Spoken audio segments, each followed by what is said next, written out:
dice ahí.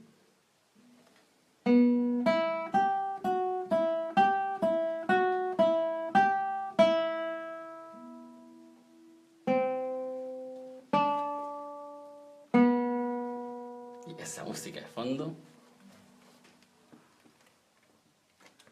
¿Cómo están? ¿Qué tal? ¿Cómo están? No somos pobres, somos creativos. Es lo mismo que no ser pobre y ser bohemio. No lo hacemos porque no tengamos posibilidad de hacerlo electrónicamente. Nos gusta. Nos gusta. Nos gusta, sí, con papelito, con impreso.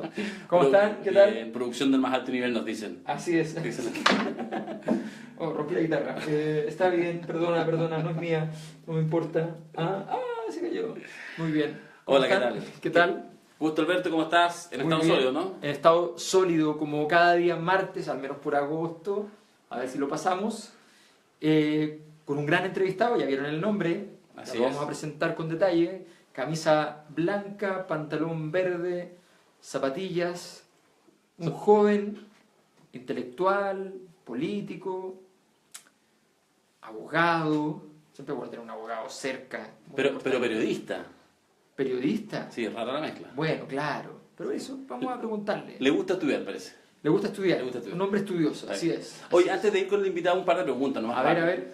Hay una pregunta que todo el mundo se está haciendo y te la tengo que hacer A ver. porque a ha ver. sido la foto con Chamber, el director del Teatro Municipal, con Hernán Rivera Letelier y con Miguel Faría, músico chileno. La foto en Antofagasta. Justamente en Antofagasta. En el café del centro. ¿Así? Claro. Ese es el café donde está todo el día Claro, ahí toda la mañana. De temprano en la mañana hasta las 2 de la tarde. Hernán Rivera Hernán Letelier. Letelier se va luego a su casa a almorzar, duerme siesta y después se pone a escribir. En la mañana también escribe, en el café, pero a veces conversa mucho con la gente. Tiene de hecho al costado de la mesa, tiene una inscripción ¿Ya? con su nombre. Ya, no se Está la- reservada Perfecto. permanentemente. Bueno, estábamos con Hernán Rivera Letelier, con Frederic Chamber, director del Municipal de Santiago, con Miguel Farías, compositor, pero estábamos trabajando. Pero ¿qué más cuenta detalles? No, estábamos trabajando. Pero cuenta detalles. Pero es que el trabajo es así. Hay momentos para decir de qué se trata y hay momentos Ya. en que no. Entonces nosotros decimos, mira, en un mes más va a salir un documentito que explica todo. Ya, perfecto. Entonces ahí en ese momento hacemos un programa especial y le decimos, he aquí el documento. Es aquí la razón. Nosotros estuvimos en un congreso en México, de la izquierda internacional y qué sé yo, y de repente todo empieza así como, ahora vamos a hablar del documento. Porque este documento, como hace años que no había un documento como este, establece las bases principales y los principios fundamentales. El documento, ¿y dónde está el documento? Yo no estaba, pero expectante del documento. ¿Y? Me llegó el documento, y ahí estaba, era breve, ¿Ya? y la gente seguía diciendo, el documento. Ya, El tenía documento. en mayúscula. El documento. Y uno no podía más que plegarse y decir, no, maravilloso. Está bien. El documento. Está bien, muy bien. Años de trabajo para el documento. Oye, ¿volviste a clases? ¿Pero es literal o volviste a la universidad? ¿Estás en tu No, oficina? volví a la universidad hace un mes, pero había terminado el primer semestre, estaban en las pruebas correspondientes, después vacaciones de invierno, y volvimos esta semana, de hecho, el día de ayer a clases. Tuve clases, de hecho, desde 10 para las 2 hasta las 6:20, o sea, clases. Y cuando parte el posgrado va a ser de 10 para las 2 hasta las 10 de la noche, así que clases, Ya. clases, ¿no? Y estuvo muy bien, muy interesante. Me inauguraron unas salas nuevas, yo no las se habían inaugurado a principio de año, pero yo no había logrado tener la oportunidad de estar en ellas. Ya. Un edificio nuevo que se llama Recicla, Ya. muy bonito, De los H. sí, muy, muy bonito. ¿En serio? Ya. Y como decía un colega, decía, es increíble que uno hace clase aquí y es como que se viera el mar. En Santiago. Es maravilloso, Maravilloso. amplio, con espacio, el horizonte, se ve el horizonte. Está Entonces, bueno. maravilloso, ¿no? Muy bien. El segundo curso, bueno, son 2 horas seguidas el segundo curso, pero son en un sótano, ya es distinto. Así que Ya. Eso es más H. eso es más, la famosa Ursach. Sí, un clásico. Bien, Ya. vamos con el a- invitado, sí, vamos po. a ver al invitado. Mira, le ofrecimos vino, le ofrecimos sour, Pero pidió té. pero pidió té.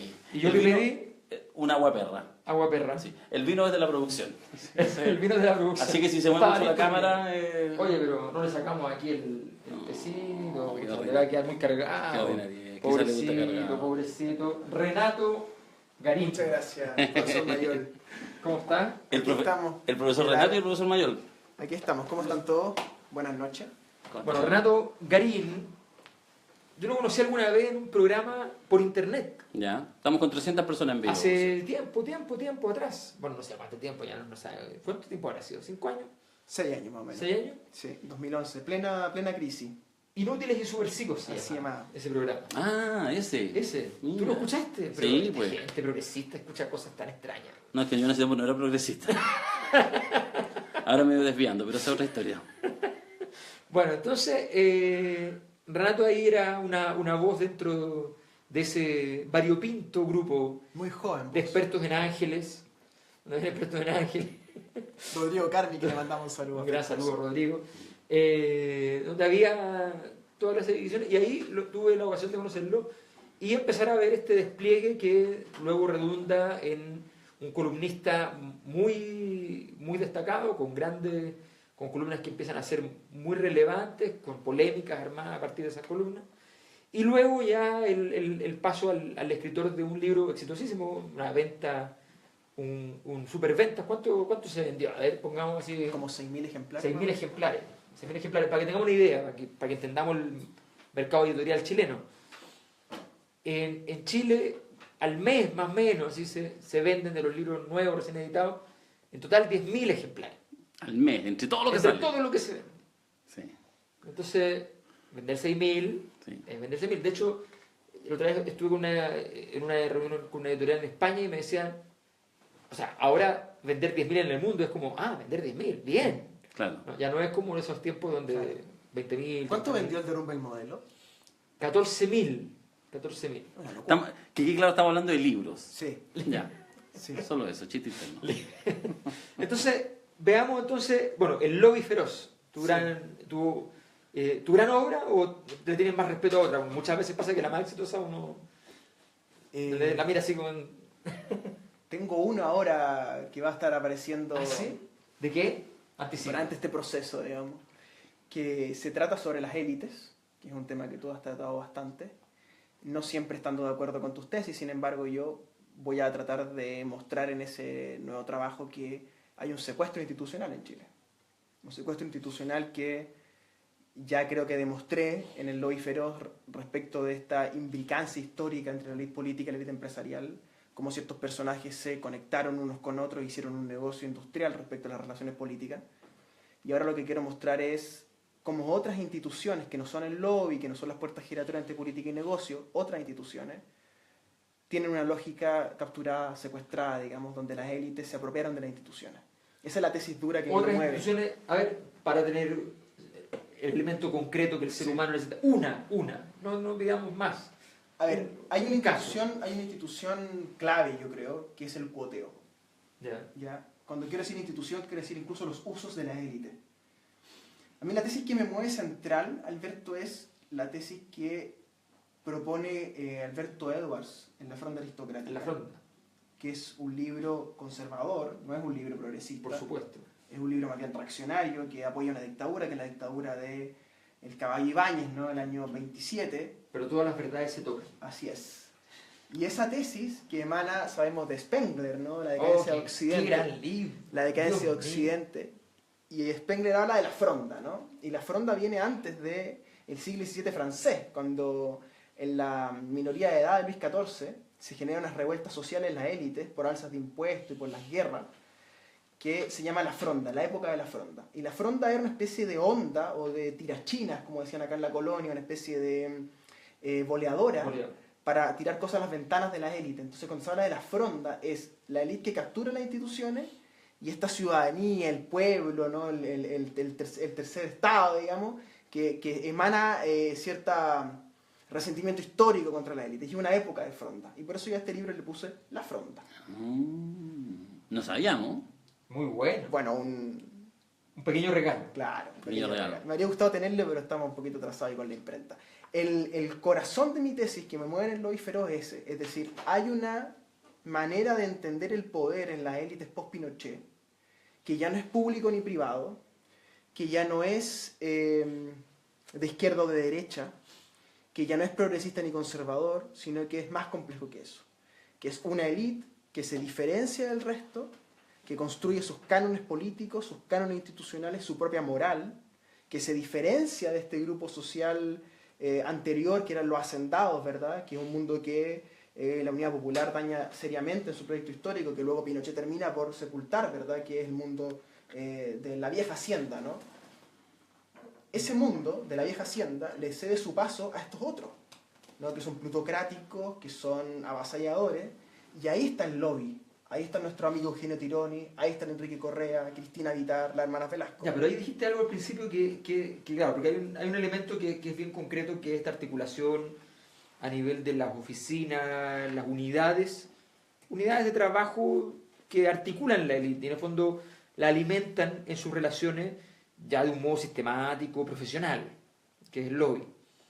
Pero algo dijiste antes que cuando empiezas a decir, bueno, esto no es ni esto ni esto otro, qué sé yo, que me empezó a sonar a una versión sofisticada, no sé, pero tiene algo de peronismo lo que tú describes.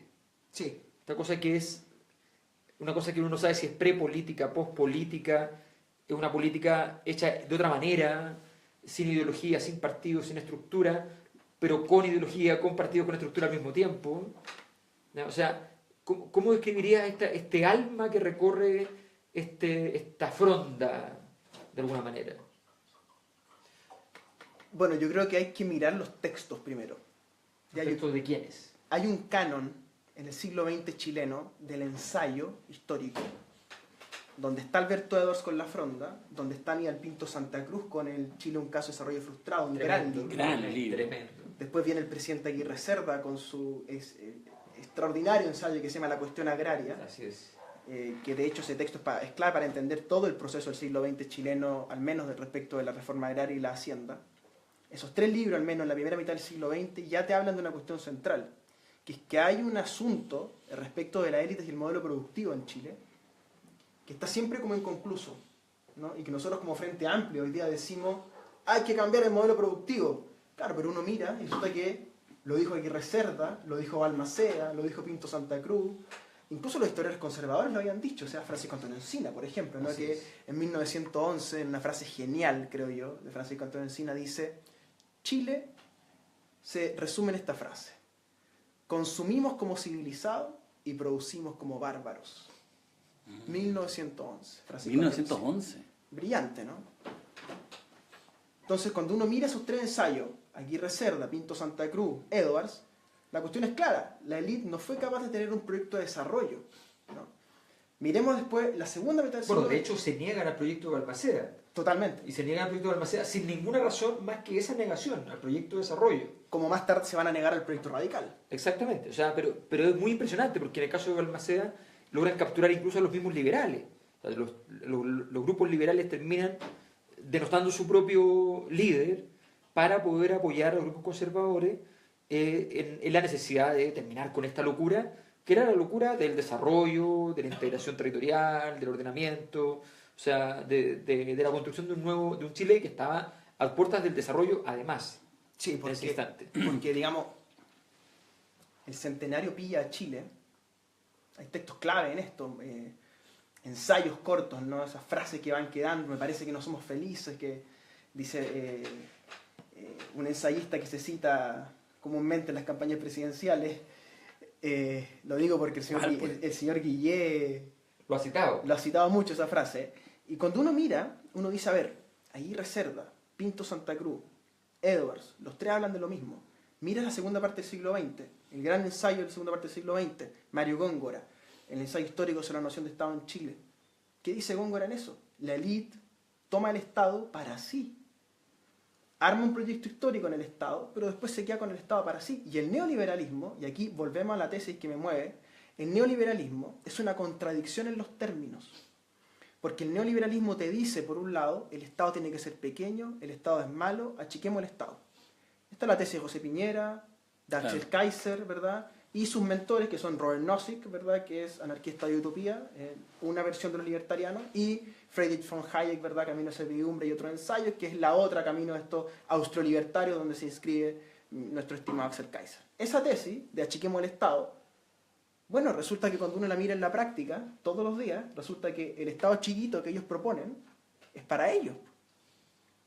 Y Carabineros es para ellos, y el Sename es para ellos, y el lobby es para ellos, y las pesqueras son para ellos. O sea, lo que hay de Estado es para la élite. está capturado, además. Es para la élite. Pero está capturado de muchas maneras distintas, porque una captura es para hacer un negocio, otra captura es por estructura de poder, otra captura es por mantener el orden. Sí. O sea, son distintas formas de captura. Y ahí me parece mi lado abogado, que es para perfeccionar la tesis, que es que esto es una construcción institucional legal. Por ejemplo, la puerta giratoria entre los ministerios y los directorios. El grupo Luxic, que tiene una fortuna inconmensurable, creo yo, ¿no? O sea, comparando el tamaño del país con la fortuna que tiene Luxic. 20.000 millones de dólares. En un país como este Un tercio del presupuesto. Estamos de acuerdo que es un nivel de Sí. presupuesto para empresarial en Chile. O sea, pensemos que el más rico del mundo tiene 5 veces más y le vende a todo el planeta. Este señor normalmente le vende a Chile, nada más, que tenemos 17 millones de habitantes y como dicen los chinos sobre países de este tamaño, somos todos primos. Claro. Y el señor North, a comienzos del siglo XX, que era el gran... Dinero. Claro. Salazar habla de un equivalente hoy día a $1.000 millones. Claro. O sea, Luxic tiene 20 veces, 20 el veces señor más. North. Que el ultrapoder de la época. Exactamente. Y tú mira, a ver, miremos los directorios del grupo Luxic en los últimos 10 años. A ver, miremos eso. Miremos. Miremos. Canal 13. Canal 13 solamente. René Cortázar. ¿Dónde estuvo René Cortázar? En los gobiernos de la Concertación 2 veces. Por supuesto. Ministro del Trabajo. Hombre clave de la transición, además, Televisión Nacional de Chile, en fin, una puerta giratoria increíble. Nicolás Aguirre. ¿De dónde viene Nicolás Aguirre ahora? Que fue nombrado por Bachelet, digamos, el redentor de la educación en Chile, que muchos le creyeron. Nicolás Aguirre. ¿De dónde viene Nicolás Aguirre? De Canal 13 del Grupo Luxic. Aurora Williams, ministra de Bachelet de Minería. ¿De dónde venía Aurora Williams? Antofagasta Minerals, Grupo Luxic. Puerto Ati. Exactamente. Alberto Arenas, directorio de Quiñenco, Grupo Luxic. Miremos ahora a la derecha, Rodrigo Ginspeter, ex ministro de Piñera. ¿Dónde se fue a la semana de haber dejado el gobierno en marzo de 2014? A Quiñenco, el Grupo Luxic. En fin, la lista es enorme en todas las empresas, en todos los directorios, ¿verdad? Luxic ha usado el poder político de una manera impresionante. ¿Y por qué? Porque no hay leyes que lo prohíban. En los lugares civilizados, que es donde Chile no pertenece, ¿verdad? Hay que pasar un periodo de al menos 2 años, en algunos casos 1 año, otros son 2 años, en que tú no puedes pasarte del lugar donde trabajabas al lugar donde la empresa tiene intereses, ¿verdad? Porque te estás llevando contactos del Estado, conocimiento del Estado, know-how del Estado, ¿verdad? Que es de todos los chilenos. Entonces, claro, estos personajes de la fronda hacen currículum en el ministerio y después van y venden ese capital en las empresas. Y ese es un uso institucional de la élite, de la derecha, de la concertación, de la nueva mayoría, y que es transversal y que construyó una casta, ¿verdad?, político-empresarial que está entre lo público y lo privado, que está en las oficinas de lobby, ¿verdad?, que es mucho más denso, creo yo, Alberto, que el mero tema del financiamiento de las campañas. Es muy importante, hay mucha plata en juego ahí. Y el libro de Daniel Matamala, Poderoso Caballero, soluciona, creo yo, en buena medida, que explica el tema sistemáticamente. Pero había que explicar cómo funciona Enrique Correa, cómo funciona Eugenio Tironi, cómo funciona Cristina Vitar, cómo fluyen los directorios, los ministerios, cómo funcionan los gremios, ¿verdad?, los colegios de abogados, las oficinas de abogados. Es una densidad política institucional que te habla mucho más de la época, creo yo, que la mera plata de las campañas. Claro, a ver, hay una comprensión que es bien delicada de entender porque las oficinas de lobby no son consultoras. Exactamente. No tienen un trabajo en un sentido estricto determinado, no tienen que rendir que hicieron X, Y o Z. No son prestaciones. Es un arte. Es algo, para bien o para mal, florentino. ¿Ya? O sea, cuando Enrique Correa, cuando vemos esos correos de Enrique Correa con la iglesia, cuando vemos esos correos uno dice, bueno, aquí claramente el señor Correa no trabaja para la iglesia, no en el sentido de que le paguen, pero el señor Correa sí trabaja para la iglesia, en el sentido de que opera para que el capellán de la moneda no sea alguien que incomode a la iglesia. Como Felipe Berrío. Como Felipe Berríos. ¿Ya? Entonces, y él va y opera en ese sentido. Y se hace cargo del problema que tiene en ese momento un obispo, un cardenal. ¿Te das cuenta? Entonces, esa lógica, cuando Enrique Correa entra al directorio de la Teletón, no entra por lucro. Esa es la mirada pedestre que muchas veces uno en la radio dice, no, seguro, es que no es el punto, no es cuánta plata ganan, no, es el nivel de articulación, el nivel de protección que ello implica. Exactamente, y hay una generación política de la cual Enrique Correa es el símbolo mayor, el arquetipo, diría Jung, ¿verdad? Que es el que resume la época, pero hay muchos más como él. Tironi, por ejemplo, que es su gran discípulo, ¿no? Es muy interesante la relación Correa-Tironi, porque cuando gana Elwin, ¿verdad? Ellos, este grupo muy inteligentes que venían muy afiatados de antes, del Mapu, ¿verdad? Del exilio, que habían hecho contactos transversales en la izquierda, ¿cierto? Durante 20 años en el exilio. ¿Qué hacen? Hacen algo muy inteligente, que es que atribuyen el triunfo del no a la franja televisiva que ellos habían inventado. Una campaña comunicacional. Entonces dicen, nosotros le ganamos a Pinochet. Entonces hay algo en Tironi en sus libros, fíjate, o cuando él habla del tema, Sí. incluso esta película que él hizo Larraín, ¿verdad? Sí. Que es como una película para Tironi. Para Tironi. Es como decir, Tironi le ganó a Pinochet. Sí, pues. Y eso se lo compró Elwin. Po. Y Elwin, cuando nombra su primer gabinete, ¿a quién pone? Pone en CGGOV a Enrique Correa y pone en la DINACOS, hoy SECOM, a Eugenio Tironi. Y ahí empieza esta relación, este tándem Correa-Tironi, que ha funcionado durante 25 años. Entonces, muy interesante mirar esa generación. ¿Quién más está en esa generación? Óscar Guillermo Garretón. Y Óscar Guillermo Garretón, que era un radical dentro del Mapu, ¿verdad? Sí, pues. Hoy día le diríamos que un mono, ¿verdad? Óscar Guillermo Garretón. ¿Qué discursos? ¿Qué ¿Cierto? discursos? Igual que Correa, o sea, igual de Igual que radical. Correa. incluso Era más un radical. mono, efectivamente. Los monos, los monos. los monos. ¿Y dónde terminó Garretón? Terminó el presidente de Llanza y, recordemos, a cargo del Comité Financiero del Partido Socialista, que decidió invertir dinero en la autopista y en otras empresas Y reguladas. consejero de CONICET. Y consejero de CONICET y una serie de cuestiones más, ¿no? Sí. Entonces uno dice, vaya, esta generación del Mapu, tan radicales que sonaban, ¿verdad? Tan monos que eran en los 60 y 70, terminaron convertidos hoy día, ¿verdad? En los operadores máximos del modelo, y que son, si tú me permites, los que impidieron el derrumbe del modelo. Porque se puede permitir una cosa así. Porque son ellos, Alberto, los que impiden que el caso Penta, que el caso SQM haga eclosión social. Exacto. Son ellos los que hacen, yo digo en el capítulo 7 del libro, la gestión de crisis de esto. ¿Y a quién contrata Poncelerú? ¿Y a quién contrata el Choclo Délano? Contratan a Tironi, a Correa y a Velasco. O sea, siempre los mismos, porque son los que manejan los hilos de la élite. O sea, hay un entendimiento de la élite de que había que salvar Claro. a Penta y SQM. Pero es que además hay un tema que tú estás planteando que hay un implícito que es muy interesante. Hay un entendimiento de la élite. Es que ni siquiera importa entender la sociedad. Claro, O sea, la lógica es, basta con entender la élite. la fronda. Claro. O sea, con ese funcionamiento yo puedo, para entender un poco la lógica del poder, que es universal en todo el mundo, ¿ya? Pero también para entender la lógica de la élite chilena actual, que está basada en una serie de pactos y prácticas que vienen de atrás también, pero que al mismo tiempo es una élite nueva. Claro. ¿Ya? Entonces, todos esos códigos, esas prácticas, manejarlos para articular una nueva respuesta a la crisis, que como tantas veces tiene que aparecer. O sea, en ese sentido se despliega ahí una destreza que no tiene que ver con el conocimiento, digamos, sociológico, sino que tiene que ver con un conocimiento que es un sentido práctico de la vida en la élite. Ahora, en segundo punto, tú planteaste el tema del plebiscito y la imagen crecientemente agigantada de la importancia de la franja. Si uno mira todas las encuestas de la época, están sistematizadas fácilmente en Wikipedia, ni siquiera tienen que buscar, están ahí sistematizadas todos los años. Se googlea y llega. Y se llegan, están todas las encuestas de esa época. Senador Incluso- Navarro, para que si está Sí, escuchando... el señor Navarro puede ir a ver a Wikipedia. Recordemos, y incluso hay unas encuestas muy raras que las únicas que daban ganadora a Pinochet, Claro, claro. que son las encuestas que hacía la PDI, en ese tiempo la Policía de Investigaciones, no como PDI, ¿ya? Que hacía encuestas. Imagínate que vaya a contestar, llegaban los tiras. Sí. No sé. Pero esas daban un triunfo a Pinochet, pero todas las demás, desde antes, decían que iban a ganar el no. Eso es, que es más o menos normal, hacer un plebiscito donde das mínimas garantías de que va y tienes que elegir si sigue el dictador o no. O sea, la pregunta es más bien por qué un 43% de la gente estuvo dispuesta Sí. a votar que sí. Y hay zonas donde Pinochet ganó. ¿Eh? Y ahí son donde Pinochet ganó. Entonces, eso es la pregunta, pero era obvio que iba a ganar el no.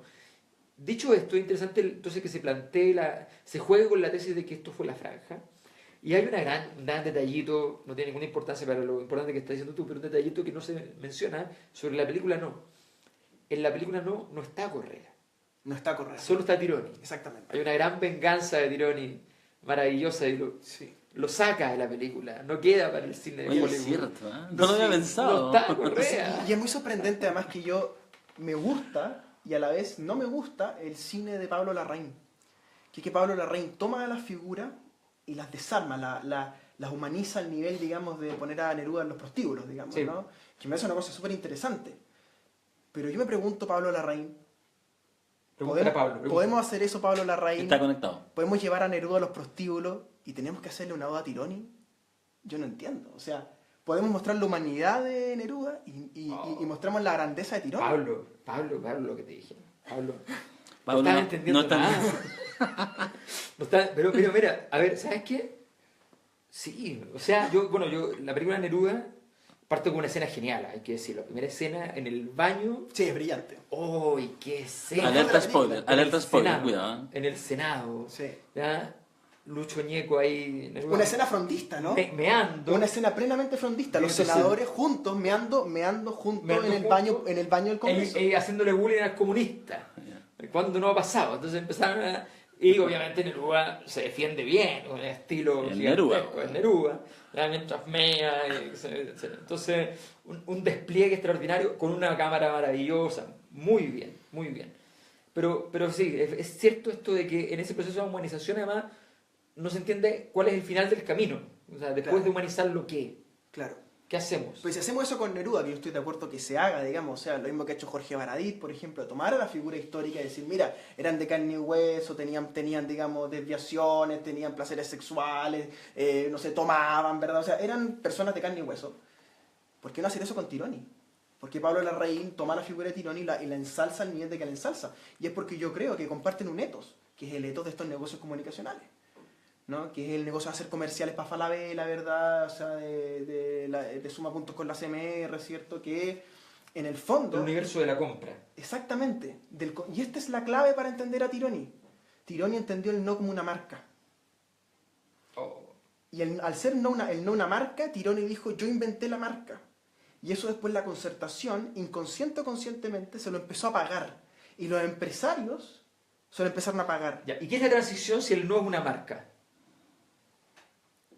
Fíjate que es interesante esa pregunta porque Carl Schmitt, que es un filósofo, Pero, por favor, claro. habla de que todos los conceptos políticos son conceptos teológicos secularizados, ¿no? Así es. Habla del milagro, de la acepción, ¿verdad? Una serie de ejemplos. Sí, bueno, hemos Entonces, trabajado muchas veces. Yo le preguntaría a Carl Schmitt, ¿cuál es el concepto teológico que corresponde a transición política? Ya. Y la mejor explicación que a mí se me ocurre es purgatorio. El lugar donde las almas transitan de un lugar a otro, ¿no? Exactamente. Bueno, yo creo que la transición hace como... O limbo, que no son lo mismo en la teoría. Bueno, yo creo que la transición chilena es como un limbo o un o purgatorio. un purgatorio. Dos La pregunta explicaciones- es cualquiera de las... Claro. Sí. Y se terminó, ¿no? Es que esa pregunta, digamos, admite dos niveles de respuesta. Una Sentí la música, el no, pero es como, terrible. como una respuesta simple, Es que estoy a digamos. punto de llorar, por eso lo digo. Una Ustedes son respuesta más simple, radicales. Yo una soy respuesta más- simple que uno diga, claro, gana el Frente Amplio y se acaba la transición. Pero hay también un escenario donde nosotros ganamos, ¿verdad? Y somos gobierno, Y se consuma. y seguimos en el mismo proceso, digamos, en el mismo paradigma. Y ahí hay una respuesta, creo yo, política, intrínsecamente política, que creo yo que marca la gran cuestión política del Frente Amplio como proyecto, que es que hay uruguayos y españoles. Hay uruguayos que dicen, acumulemos en un proceso largo, digamos, a la uruguaya, que en 20 años vamos a llegar probablemente al gobierno. Y hay españoles que dicen, el cielo no se toma por consenso, el cielo se toma por asalto, como decía Pablo Iglesias en Madrid, ¿verdad? Y que queremos el fin del régimen. Entonces hay dos tesis, creo yo, conviviendo en todas las orgánicas, ¿verdad? A todos niveles de asamblea, de base, ¿verdad? Que hay A dos veces tesis. dentro de la misma persona, incluso, Exactamente. dependiendo del día. Sí. No, es que esas cosas pasan. O sea, efectivamente están...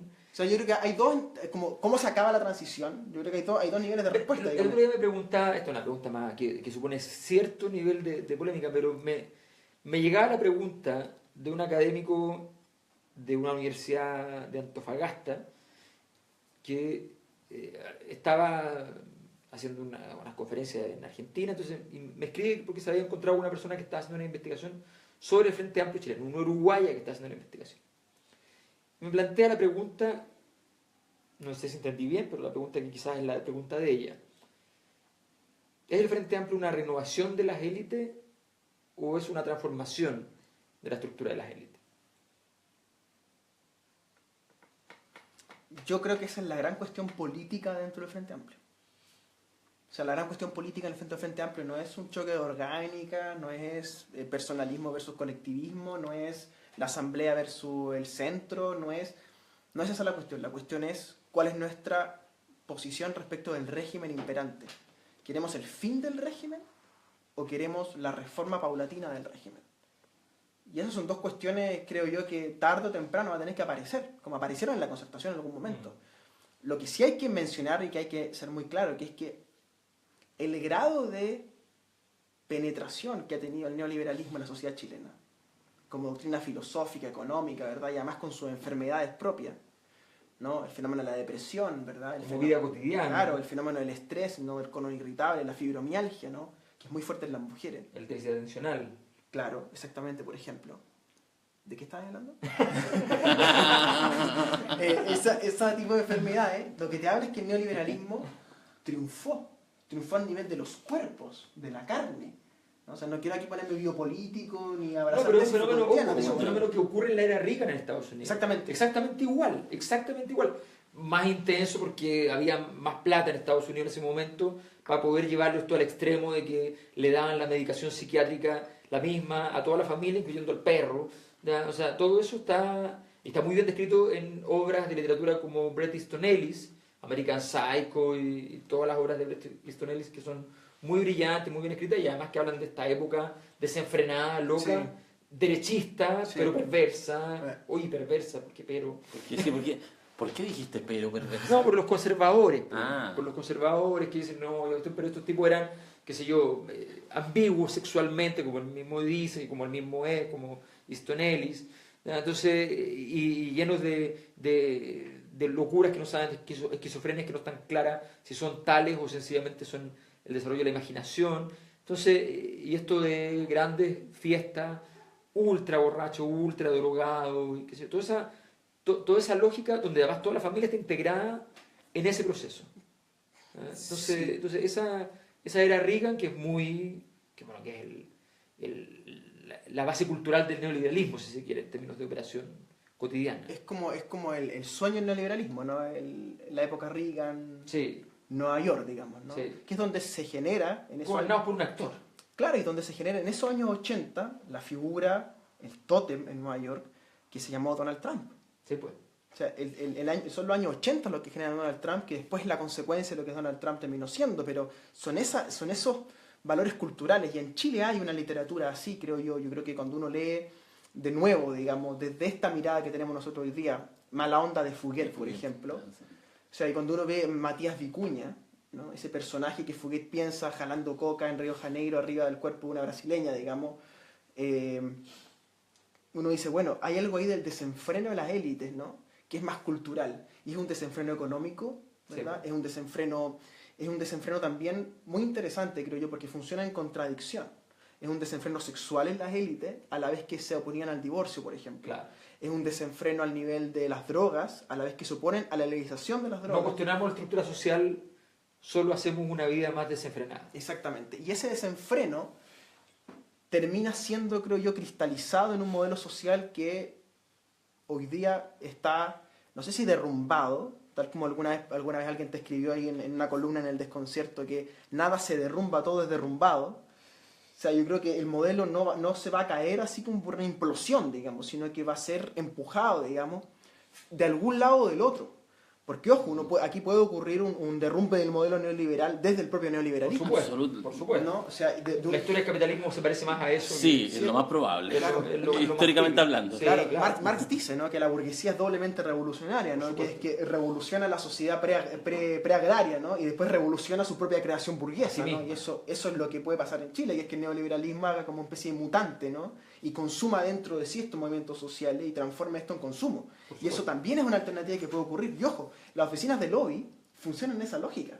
Porque la oficina de lobby, cuando tiene que ir a armar una termoeléctrica, por ejemplo, al norte, cuando tiene que ir Tironi al tema de los cines de Cuello Negro al sur, cuando tiene que ir Walmart a San Bernardo a instalar un puerto seco más grande de Latinoamérica, cuando ocurren todos esos fenómenos locales del lobby, lo que el lobby hace es llegar a las comunidades y convertir en una mercancía, en un producto que la empresa regala a la comunidad como un trade-off, un cambio entre el daño ambiental y eso que te regalan.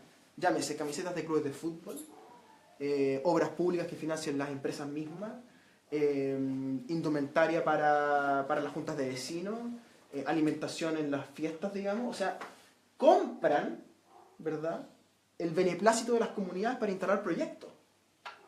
Esto es típicamente una operación de mercado, ¿no? Oye, hay una sección en este programa que es una sección muy importante. ¿Qué me voy a inventar ahora? No, es una sección. Esto es un invento. No se sabe, ya, pero ¿Sí? es una sección. Ah, la sección esa, de las esa preguntas sección. huevonas. Ah, ya, está Las bien. preguntas huevonas. La pregunta huevona 1. Esta pregunta es muy importante para los escritores siempre, así que te tienes que sentir muy regocijado de que te la hagan. El director del programa está preocupado. ¿En qué momento se te ocurre cómo nace el lobby feroz? ¿Qué estabas leyendo? ¿El título? No sé, claro, ¿cómo se te ¿O la ocurre idea? el título? El título. Ah, esto es la pregunta así como periodista en práctica. pregunta huevona. No vamos a decir ya. El título, ¿Qué estabas leyendo? Porque no se me ocurre que podría haber estado leyendo en ese instante, pero se te ocurre ese título. el título no es mío, el título es de un amigo que tenemos en común que se llama Nicolás Copano. ¿En Yo le dije, Nicolás, tú eres un maestro de la comunicación estratégica y popular chilena. Y eso le encantó. Y me dijo, no Y te, eres humilde. y me dijo, no te preocupes, yo te daré una idea. Y se dio vuelta y me dijo, el lobby feroz. Y así fue.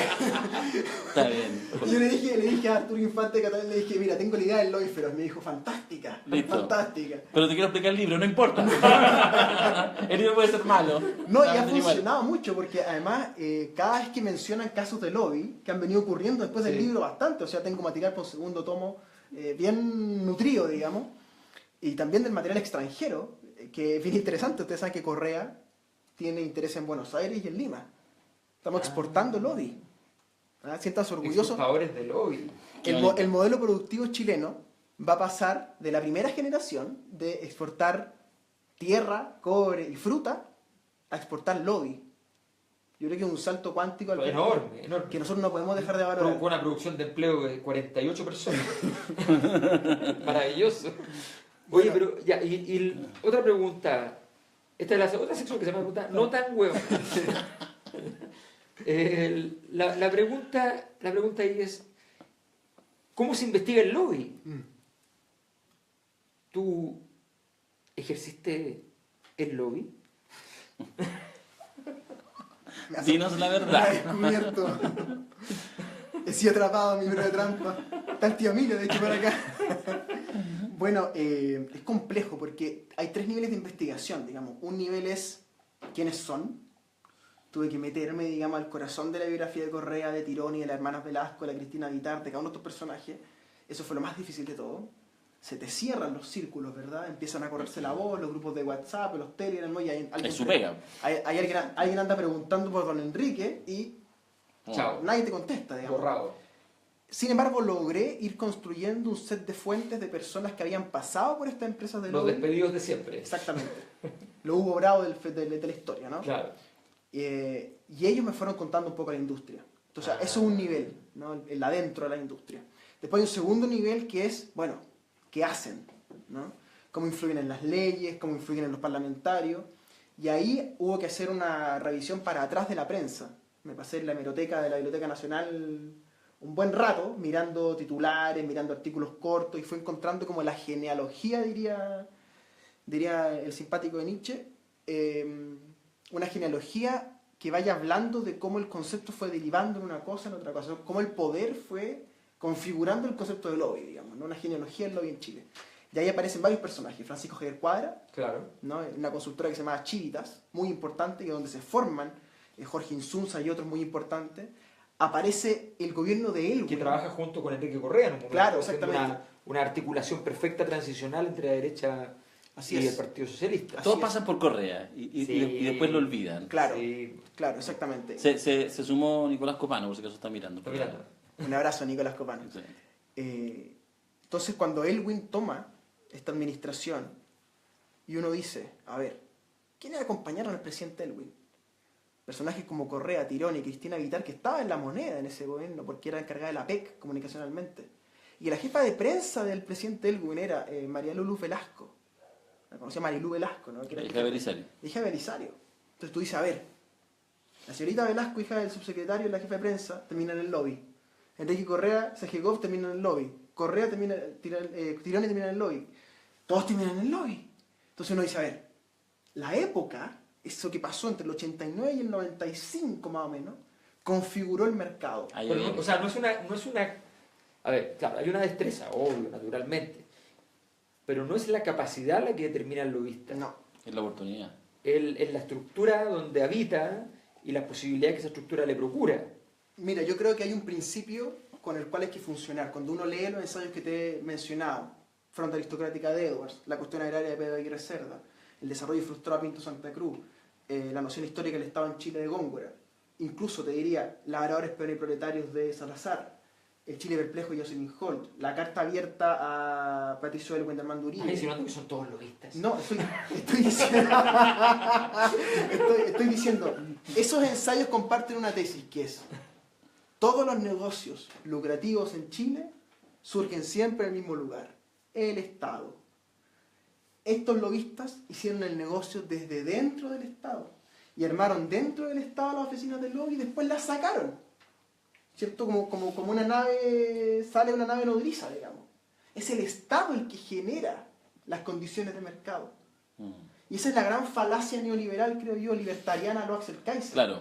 ¿Cierto? Que Fueron ellos. no entienden que el Estado configura las los mercados. Exactamente. Sí, por supuesto. Porque el mercado es un... Eso está, pero así, además académicamente en términos del desarrollo de los estudios de economía sociológica de los años 80 está súper demostrado cómo se construyen los mercados Claro. en Chile y bueno, y como algo que pasa normalmente y está investigado ya no ahora para el siglo XIV, XV, cómo las estructuras paraestatales de entonces van construyendo los mercados, porque los mercados naturales son los mercados locales o los transnacionales, los muy de larga distancia, miles de kilómetros, que son naturales.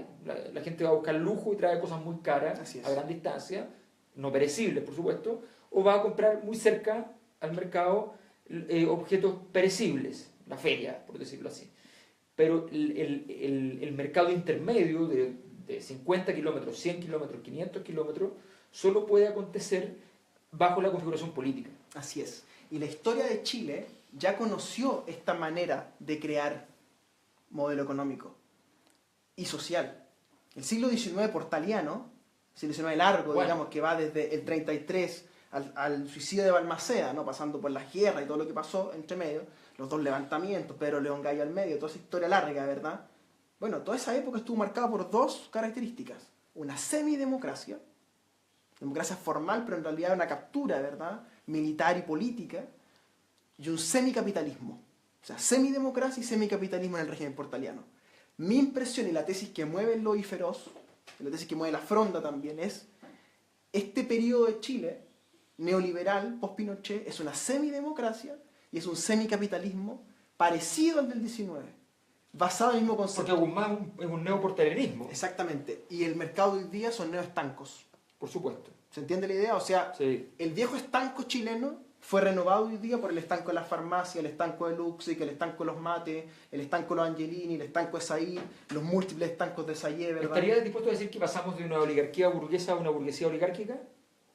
Fíjate que hay una novela, que la recomiendo mucho, que le escribió Ricardo Burgaft, que se llama Sanhattan. Un libro notable, No lo he leído. No lo he que apareció justo en la época del movimiento estudiantil Sí. y los 6 meses posteriores. Que Me acuerdo cuando apareció, pero no la leí. es una gran novela y él dice esto es una avanzada plutocrática. Creo que es una buena definición. Una avanzada plutocrática que... ¿Y sobre qué avanza? Esta es la pregunta. La pregunta no es ¿son plutocráticos o no? La pregunta es ¿sobre qué avanzan? Avanzan sobre las instituciones. Porque la fronda conceptualmente no es un grupo social, no es como una fiesta de la élite. No es la Cristina Vitar con 5 o 6 abogados tomando pisco sour en su casa. Eso no es la élite. No es el cuiquerío, digamos. Por mucho que ellos crean que son la élite. Hay que los padres de apoderados de San George y de Grange son la élite. Sí, tienen un poder social, pero no necesariamente son élite, están tan endeudados como tú, como yo probablemente. Bueno, tú más en este caso, ¿no? Mucho más. El caso central, creo yo, de esto es que si hubiera una reforma educacional en Chile, real, seria, no como la de Nicolás Izaguirre, una reforma seria, tendría que empezar necesariamente por los colegios de la élite. Porque ese es el capital social y educacional que hay que democratizar. Entonces yo creo que hay un error conceptual de pensar la reforma desde el liceo público, desde la escuela con números. Hay que pensarlo del Grange. Desde allá hay que pensar la cuestión, porque ¿cómo permitimos el gueto social? Y la pregunta central del gueto social, que es una pregunta que mueve toda la literatura del siglo XX chileno, o sea, de cómo evitar el gueto, ¿no? Esa es la pregunta. Toda la literatura es Salazar, ¿no? O sea, Sí. Violencia política, las grandes Alamedas, ¿verdad? El Labradores Plenipotetarios que te decía, la historia contemporánea de Chile. Es la pregunta de Salazar de decir por qué la élite se olvidó de Chile. Esa es la pregunta central. Y estamos haciendo que los niños de la élite se olviden de Chile también. O sea, esa universidad es precordillerana. Esos colegios por ahí arriba, que son gigantescos además, que son especie de galpones sin fin, ¿no? Uno dice, bueno, ¿están ayudando a la democracia o la están perjudicando? Mi impresión es que la vida social en Chile se va a poner muy difícil si la élite no entiende este problema, de que tiene que bajar de su gueto. Ya nos vamos. Sí. El profesor Rodrigo Baño acuñó el término de plutocracia representativa para dar cuenta del más o menos lo que tú describías. Pero bueno, ya estamos terminando en estado sólido y hemos visto en estado sólido Sí. a Renato. ¿eh? Sí, no, se pasó. Renato Garín, tremendo. Sí, yo pensé que aquí a poner consignas, no, se tiró así sólido. No, sí. Es un invitado de este programa, ¿no? Sí. A ver, Conociste la casa de estudio, esto Sí, es- la casa de estudio, sí. Así que extraordinario, un gran invitado. Yo- La próxima semana tenemos a Axel Kaiser. No voy a evitar, es que lo En sé. estado líquido. En estado líquido. Estado gaseoso. sí, ¿qué iba a decir? Perdón. Distraje el conductor. Bueno, yo sí puedo decir que el próximo martes 15, que es feriado, vamos a tener igual programa. Está comprometido, confirmado hasta donde sabemos, con las complejidades de su agenda. Está Jorge. Jorge Char, Sí. justamente, alcalde de Jorge, Valparaíso. En sí, persona. en persona. Quien viste y calza. En persona. Sí. Vamos a tener que ver si nos vamos para allá o Sí, para yo acá. creo que nos vamos a llevar a la casa de estudio para Valparaíso. Todo parece indicar. Una Todo parece música. indicar. Sí, Vamos a ver. somos gentiles. Sí, así Saludos, que, Jorge. bueno, hemos estado en estado sólido entonces en esta ocasión. Un gran invitado, un gran escritor. Estaremos esperando su segundo libro. Y nos quedaron pendientes muchas cosas, su paso a la ruta política, una serie de cuestiones, pero son pedestres. Estuvimos hablando de la historia de Chile, del alma del pueblo, del alma de la élite, de Correa. Ahora, quiero decir una cosa que siempre es bueno decirla. A ver, Yo también soy fronda. O sea, yo vengo de una familia decimonónica.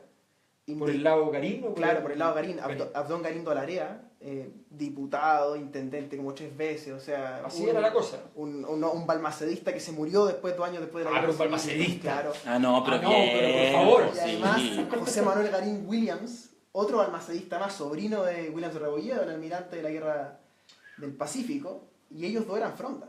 Y después estaban las librerías Garín en el centro de Santiago hasta con 1925 más o menos, donde están las librerías Manantial hoy día en el centro de Santiago. ¿Ah, sí? Claro. Entonces mi familia siempre tuvo una conexión ahí con los libros, y yo reconozco un carácter frondista en mi familia, muy venía menos, por supuesto. No, pasan los años. No, y con- Si no, nos estarían diciendo estas cosas. Claro, por supuesto, con este resentimiento que ¿Para demostraba. qué? ¿Para qué habría que decirlo? Entonces creo yo que es la élite misma la que tiene que pensarse. ¿Sí? Entonces cuando a uno le dicen, ¿y tú no eres élite? Sí, soy élite, pero soy capaz de pensarme de mi propio margen, ¿no?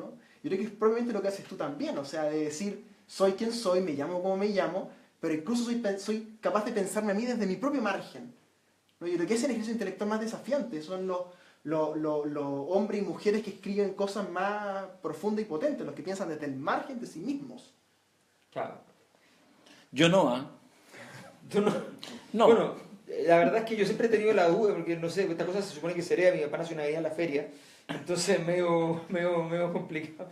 Y entonces sí, pero sí, o sea, es cierto que además esta locura de que eres o no eres estás de acuerdo o no con la élite, pero eres de la élite, es como Manuel Rodríguez, no vayamos más lejos, o sea, no se podía ser más de la élite Claro. que Manuel Rodríguez. O los Carrera mismo, ¿no?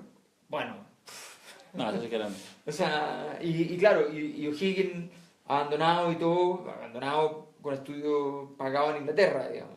No, en fin.